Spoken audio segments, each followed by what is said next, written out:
दोस्तों पैसा प्यार की तरह होता है, जितना जकड़ कर रखोगे उतना ही वो मुरझा जाएगा, पर जितना उसे सही तरफ मोड़ोगे उतना ही वो सही तरीके से बढ़ेगा।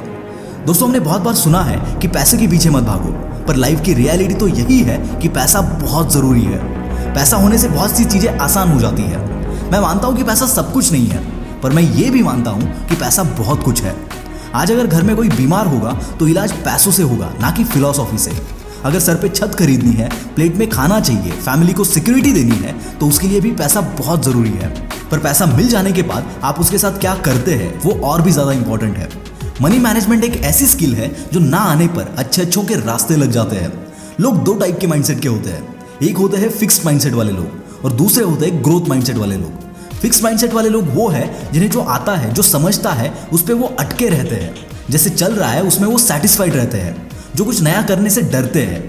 और दूसरी तरफ है ग्रोथ माइंडसेट के लोग, जो नई चीज़ें सीखने से डरते नहीं, जो कैलकुलेटेड रिस्क ले सकते हैं और जो अपनी स्किल सेट को इंप्रूव करते रहते हैं। ये दूसरी कैटेगरी के लोग जिंदगी में कुछ अलग कर पाते हैं और आगे बढ़ पाते हैं। याद रखना दोस्तों, पैसों के लिए काम करना ज़रूरत है, पर पैसों को खुद के लिए काम करवाना एक टैलेंट है। और यह तब होगा जब आप पैसों को सही तरीके से समझ पाओगे, फिर ही आप उसे सही जगह पर इन्वेस्ट कर पाओगे। दोस्तों पैसे बढ़ाने के कुछ रूल्स हैं। मैं आपसे आज ऐसे ही कुछ रूल्स शेयर करने वाला हूं जो मैं खुद भी फॉलो करता हूं। रूल नंबर 1, आमदनी 98, खर्चा रुपया। ये एक बेसिक रूल है, पर फिर भी कई लोग इसे फॉलो नहीं कर पाते। इसका सिंपल मतलब यह है कि जितनी आपकी इनकम है उससे ज़्यादा खर्चा मत करो, उधारी ले डूबेगी। जितने पैसे हैं उससे ज़्यादा अमीर दिखने की कोशिश भी ले डूबेगी। हमेशा अपने इनकम से नीचे के स्टैंडर्ड पे जीना चाहिए, तभी बचत होगी। दोस्तों सेविंग करने की भी एक ट्रिक है। खर्चा करने के बाद बची हुई इनकम को सेव करने की जगह पहले एक फिक्स्ड अमाउंट डिसाइड करके सेविंग में डालो, फिर बची हुई इनकम में से खर्चा करो। रूल नंबर 2, जितना सीखोगे उतना कमाओगे। मार्केट नहीं समझता, बैंकिंग नहीं समझती कहोगे तो अपना पैसा कभी भी ग्रो नहीं कर पाओगे।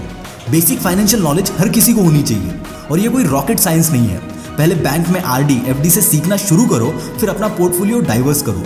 छोटे छोटे अमाउंट से दूसरे टाइप्स ऑफ इन्वेस्टमेंट जैसे कि एसआईपी, म्यूचुअल फंड्स और डिजिटल गोल्ड में डील करो।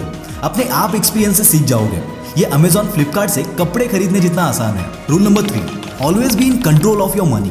आपकी क्या इनकम है, क्या एक्सपेंसेस है, कितनी सेविंग्स है, कितनी इन्वेस्टमेंट्स है, क्या इंटरेस्ट रेट्स है, कितनी लोन रीपेमेंट बची है, इन सब पर आपका कंट्रोल होना चाहिए।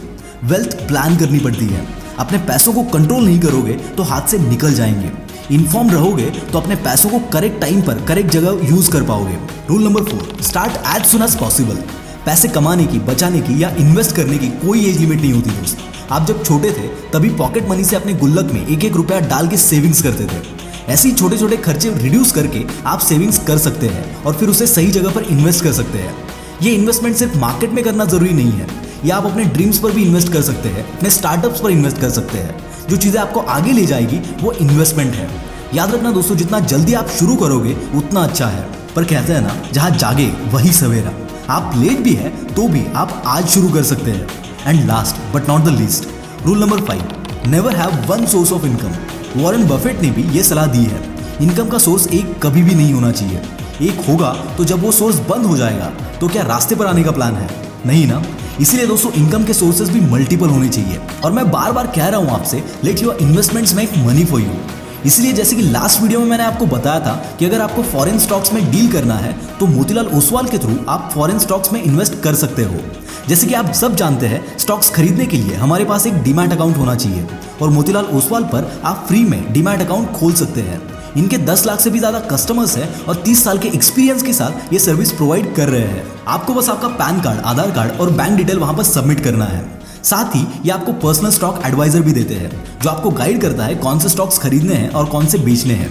और स्टॉक मार्केट के बारे में नॉलेज लेने के लिए इनका एक एप्लीकेशन भी है, जहां पर आपको free of cost stock market के एजुकेशनल वीडियोस की सीरीज मिल जाती है। और साथ ही यहाँ पे रेडीमेड म्यूचुअल फंड पोर्टफोलियो भी है।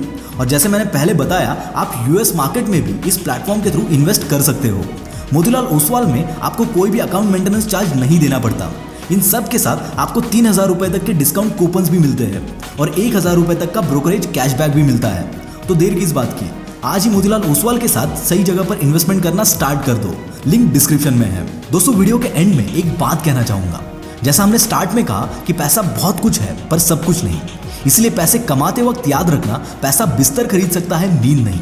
चीजें खरीद सकता है पर सुकून नहीं। मकान खरीद सकता है पर घर नहीं। और पैसे महंगी गाड़ी खरीद सकता है पर वक्त नहीं। तो पैसे कमाओ, पैसे बढ़ाओ, पर जिंदगी की छोटी छोटी खुशियों की करेंसी को ट्रेड करके नहीं। This is Mangesh from the will power star, signing off for the day. Bye bye.